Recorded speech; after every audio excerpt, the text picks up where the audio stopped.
বাংলা নিয়ে সঙ্গে রয়েছে আমি অমৃতা। পুরো নিয়োগের দুর্নীতি, ইডির তল্লাশির সঙ্গে রণসজ্জায় কেন্দ্রীয় বাহিনী, টার্গেট মন্ত্রী সুজিত বসু এবং তৃণমূল বিধায়ক তাপস রায়। আর এ নিয়ে শীতের বাংলা গরম দরজা তুঙ্গে। যদি কোনো কর্মক্ষেত্রে কাজের ক্ষেত্রে কেউ এক পয়সা সুজিত বোসকে দিয়ে থাকেন, সুজিত বোস আজকেই রেজিগনেশন মুখ্যমন্ত্রীর কাছে পাঠিয়ে দেবে। তার স্লোগান শুনতাম খেলা হবে খেলা হবে, আমাদের কবে হবে? এখন খেলা শুরু হয়েছে, খেলা চলবে এখন। এই যে দুর্নীতি রন্ধ্রে রন্ধ্রে ছেয়ে গেছে পশ্চিমবাংলায়, যারা করেছে তারা তো ছাড় পাবে না। এইভাবে কাউকে আটকে কাউকে বিব্রত করে জমি ফাঁকা করতে চাইছে, ফাঁকা মাঠে ওরা খেলতে চায়। এটা এক, রাজনৈতিক প্রতিহিংসা। দুই, রাজ্যের বিজেপি তৈরি করে দেওয়া লিস্ট দিল্লিতে যাচ্ছে, অর্থাৎ প্রমাণিত যে বিজেপির কথায় রাজনৈতিক ভাবে চালিত হচ্ছে। পুরো নিয়োগ দুর্নীতির তদন্ত, একসঙ্গে সুজিত বসু, বিধায়ক তাপস রায় এবং সুবোধ চক্রবর্তীর বাড়িতে ইডির হানা। সিবিআই প্রাথমিকভাবে যাদের যাদের তদন্ত করেছে নিয়ম পদ্ধতি অনুযায়ী ইডিকে তারা হ্যান্ডওভার করে। It's a system.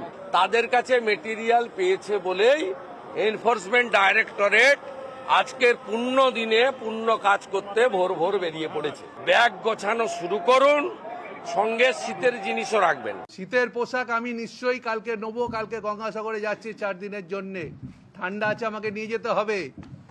কিন্তু তারপরে আমি তো ফিরছি। ওই বিরোধী নেতা সবাইকে চোর বলছো, নিজের আয়নায় নিজের মুখটা দেখুক। তোয়ালে পেঁচিয়ে টাকা নিয়েছে, তোয়ালে পেঁচিয়ে টাকা নিয়েছে। আগে ওইটা প্রমাণ করুন। কতদিন বিজেপি আপনাকে গার্ড করবে? ও চোর চোর লোককে বলছে, ওর থেকে বড় চোর পশ্চিমবঙ্গে নেই। কেন, ওকে আমি জানি, খুব চিনি। ওর মন্ত্রিত্ব থাকাকালীন কি কি অপকীর্তি করেছে। আমার সরকার বলে দিদি ওকে ছেড়ে দিয়েছে, ওকে কখনো ছাড়া উচিত না, ওকে ধরে অ্যারেস্ট করা উচিত। বলছে সুজিত বোস নাকি রোল বিক্রি করতে। হ্যাঁ, রোল বিক্রি করতাম, গর্বের সাথে বিক্রি করতাম, কিন্তু কারোর পকেট কাটতাম না, কারোর চুরি করতাম না। এদিন 7 সকালে সুজিত বসু ও তাপস রায়ের বাড়িতে হানা।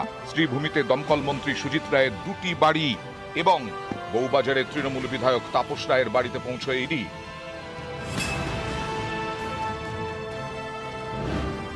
2009 থেকে 2021 দক্ষিণ দমদম পুরসভার ভাইস চেয়ারম্যান ছিলেন সুজিত বসু।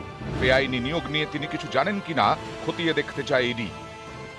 যদি কোনো কর্মক্ষেত্রে কাজের ক্ষেত্রে কেউ এক পয়সা সুজিত বোসকে দিয়ে থাকেন, সুজিত বোস আজকেই রেজিগনেশন মুখ্যমন্ত্রীর কাছে পাঠিয়ে দেবে। তার 45 বছর রাজনীতিতে সুজিত বোস 10 বার ইলেক্টেড হয়েছে, 6 বার কাউন্সিলর, 4 বার সুজিত বোস বিধায়ক হয়েছে এবং একবার পার্লামেন্ট সুজিত বোস লড়েছে। জবাব তো আমরা মারামারির মধ্যে দেবো না, ব্যালটের মাধ্যম দিয়ে আমরা জবাব দিয়ে দেবো সামনে নির্বাচন।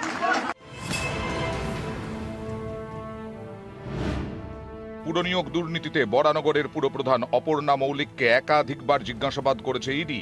এই অপর্ণা মৌলিক বরানগরের তৃণমূল বিধায়ক তাপস রায় ঘনিষ্ঠ বলে পরিচিত। অপর্ণার থেকে একাধিক নথি চায় এজেন্সি। সূত্রের খবর, এই সূত্রেই তাপস রায়ের বউবাজারের বাড়িতে ইডির হানা। আমার তো ঘরে কাগজের বোঝা নিচে এবং ওপরেও, তো সেই কাগজের বোঝাগুলো সমস্ত ওরা বুঝল, দেখলো। রাজনৈতিক জীবনে কোনো দুর্নীতির সঙ্গে আমি যুক্ত ছিলাম না, আজও যুক্ত নয়। পলিটিক্সের সঙ্গে যুক্ত বলে, রাজনীতি করি বলে হয়তো আমার বাড়ির থেকে না তেমন কোনো কিছু, ধরুন আমার মোবাইলটা নিয়ে গেছে, আর ওই গোটা 4-5টা ওই সমস্ত এই ধরনের যে কাগজ টাগজ আছে সেগুলো নিয়ে গেছে। তাপস রায়ের পক্ষে দাঁড়িয়ে ইডিকে কাঠগড়ায় তুলেছেন বিরোধী শিবিরের নেতারাও। তাপস রায় চুরি চাট্টামি করেছে বলে আমার মনে হয় না, কিন্তু তাকে ব্যক্তিগতভাবে চিনি আমি। এখন মানে হয়ে যাচ্ছে, ভিড়ভাড়টায় পড়ে যাচ্ছে আর কি। তাপস রায় ঠিক এই ক্যারেক্টারের লোক বলে আমি মনে করি না। সঙ্গদোষে কিছু হলে আলাদা কথা। এদিন উত্তর দমদম পুরসভার প্রাক্তন চেয়ারম্যান তৃণমূলের সুবোধ চক্রবর্তীর বাড়িতেও হানা দেয় ইডি। তার বিরুদ্ধে নিজের ছেলে এবং ঘনিষ্ঠদের চাকরি পাইয়ে দেওয়ার অভিযোগ। সূত্রের খবর, পুরনিয়োগ দুর্নীতিতে ধৃত অয়নশীলের সঙ্গেও নাকি সুবোধ চক্রবর্তীর যোগ পেয়েছে ইডি। সরকারকে কালিমা লিপ্ত করার, টিএমসি কে কালিমা লিপ্ত করার চেষ্টা, এটা তো পরিষ্কার বোঝা যাচ্ছে। একজন মন্ত্রী, একজন বিধায়ক কাম হাফ মন্ত্রী, ও তো deputy chief whip Tapas Roy, তার উপরে আমি একজন কাউন্সিলর, এক্স চেয়ারম্যান, এই 3টে ধাপের 3 জনের বাড়িতে গেছে, তার মানেটা কি? পুরো দলকে পেঁচাবার চেষ্টা করে। নিউজ 18 বাংলা।